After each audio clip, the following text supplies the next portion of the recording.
সেমাই দিয়ে কি শুধু সেমাই রান্না করা যায়? আসলে তা না। সেমাই দিয়ে আরো অনেক কিছু বানানো যায়। যেমন আজকে আমি শেয়ার করব লাচ্চা সেমাইয়ের লাড্ডু।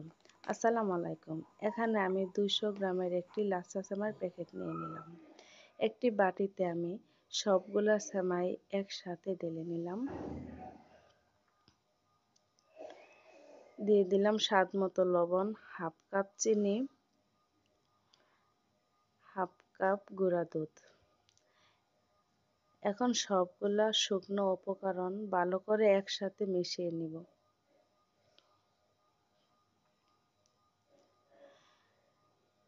ভালো করে মিশিয়ে নিব যেন সেমাইয়ের মধ্যে কোনো রকম বড় লাচা না থাকে।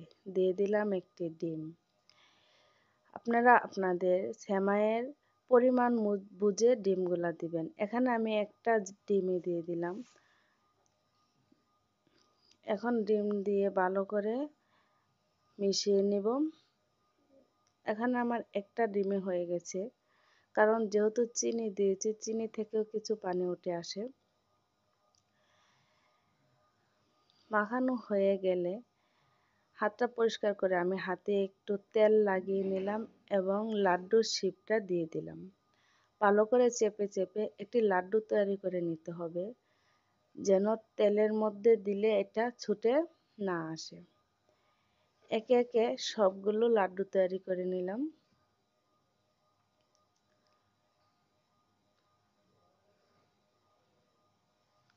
সবগুলো লাড্ডু আমার তৈরি হয়ে গেলে এখন কড়াইতে দিয়ে দেব তেল। তেল দিয়ে চুলার তাপটা একদম লোতে রেখে একে একে সবগুলো লাড্ডু দিয়ে দিতে হবে।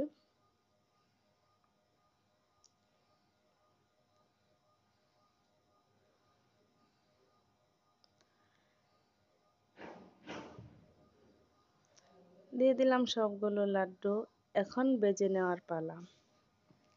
আসলে ডিম এবং সেমাই দিয়ে লাড্ডু তৈরি করাটা খুবই সহজ এবং খেতেও কিন্তু ভারী মজা।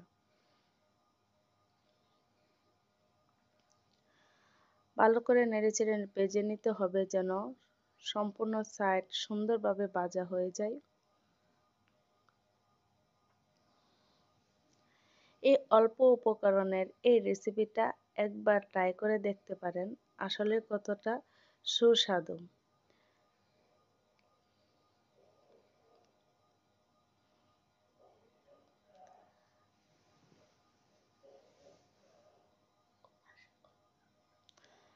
লাড্ডুটা দেখতে কিন্তু খুবই সুন্দর হয়েছে এবং খেতেও কিন্তু অনেক মজা।